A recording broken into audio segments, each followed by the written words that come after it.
ఒక బలమైన సినిమా తీసి ఒడిదుడుకుల్ని తట్టుకోగలిగే ఒక నిర్మాత కనుమరుగవ్వకూడదు. ఆయన పక్కన ఏది ఉండాలని, అండగా ఉండాలని చెప్పేసి నేను అన్నీ వదిలి, ఇంత బిజీ షెడ్యూల్స్ అన్నీ వదిలేసి, ఒకవైపు నన్ను నా ప్రత్యర్థులు తిడుతున్నా కానీ, సినిమాలకు వెళ్ళిపోయిన తిడుతున్నా కానీ, ఇదేంటంటే నాకు అన్నం పెట్టింది ఇది, నాకు నా సినిమా పరిశ్రమ. అంటే ఇక్కడున్న మిత్రులందరూ కూడా చాలామందికి నేను ఇండివిజువల్ ఇంటర్వ్యూస్ ఇచ్చాను. నేను చాలాసార్లు నాగేంద్ర కానీ, మీరు కానీ, చాలామందికి, వీళ్ళందరూ చాలామందికి నేను వ్యక్తిగతంగా తెలుసు. కాకపోతే నాకు సినిమా అంటే, నేను సినిమా గురించి ఎక్కువ చెప్పలేక ఎక్కువ మాట్లాడలేను కానీ, బట్ నాకు నిజంగా సినిమా మీద అపారమైన గౌరవం, సినిమా మీద అపారమైన ఆసక్తి, నాకు ప్రాణవాయువు అది. Story telling is a necessity for all each and every individual. So cinema అది మనకు కల్పిస్తుంది, సినిమా మనకి అలాంటి. కానీ ఈ సినిమా ప్రత్యేకించి చాలా ఛాలెంజింగ్ సర్కమ్స్టాన్సెస్లో, చాలా ఒడిదుడుకుల్లో, యాడ్వర్స్ కండిషన్స్లో కూడా మనస్ఫూర్తిగా దీన్ని ముందుకు తీసుకెళ్ళి, ఆర్థిక ఇబ్బందులు ఎన్ని వచ్చినా కానీ, అంటే నాకు పొలిటికల్గా పేరుండొచ్చు, దేశవ్యాప్తంగా నేను తెలిసి ఉండొచ్చేమో, కానీ సినిమా పరంగా వచ్చేటప్పుడు నేను చాలా హీరోస్తో కంపేర్ చేస్తే వాళ్ళందరికంటే చాలా తక్కువ నేను.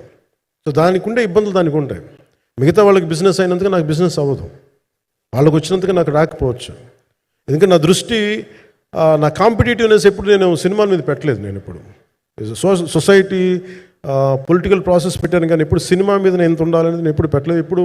నేను ఎప్పుడు చాలాసార్లు మన నాగేంద్ర కానీ, మిగతా మన సూపర్ హిట్ మన కీర్తిశేషులు బిఆర్ రాజు గారు చనిపోయారు, ఇంటర్వ్యూస్లో కూడా ఉంటుంది.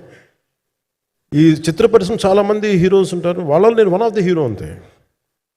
నాది ఒక సంవత్సరంలో ఒక ఫ్రైడే, ఒక థర్స్డే రిలీజ్ అవుతుంది అంతే, అంతకుమించి తప్ప ఇది అందరి పరిశ్రమ, అందరూ రావాలి అలాంటిది నేను కోరుకునేవాడిని నేను. సో దాంట్లో భాగంగా రత్నం గారు లాంటి నిర్మాత బతికుండాలి, రత్నం గారి నిర్మాతకి ఇబ్బందులు కలగకూడదని చెప్పి లాస్ట్ మినిట్లో ఇంక చూసిన తర్వాత I stepped in to it. నేను భుజాల మీదకి తీసుకున్నాను ఇది. క్లైమాక్స్ని ఎలా భుజాల మీదకి అంటే, ఎందుకంటే ముఖ్యంగా ఇక్కడ ఇది ఇంకొక బలమైన స్టార్ కాస్టింగ్ చాలా బాగా చేశారు ఆయన. ముఖ్యంగా బాబీ డియోల్ గారిని అంటే ఈరోజు చూస్తుంటే నాకు అదే అనిపించింది. ఈరోజు మన ప్రెస్ మీట్ కూడా నేను వచ్చాను. అందరూ ఎంత బిజీగా ఉన్నారని కొన్ని రాత్రుల నుంచి నిద్రలేదు. మన మనోజ్ పరమహంస గారికి కానీ, రత్నం గారికి కానీ, జ్యోతి గారికి కానీ, పాపం ఈ సినిమా ప్రమోషన్ సింగిల్ హ్యాండెడ్గా పాపం నిధి అగర్వాల్ భుజాల మీద వేసుకొని నాకే బాధ అనిపించింది. పాపం ఒక అమ్మాయి తన కెరీర్ తను చూసుకోవాల్సిన అమ్మాయి కూర్చోబెట్టి నాకే సిగ్గు అనిపించింది. I have to truly appreciate you. అంటే చాలా పాపం అన్నీ వెళ్తా ఉంటే నాకు ఇదేంటి సినిమాని అనాథలా వదిలేశారండి అనిపించింది.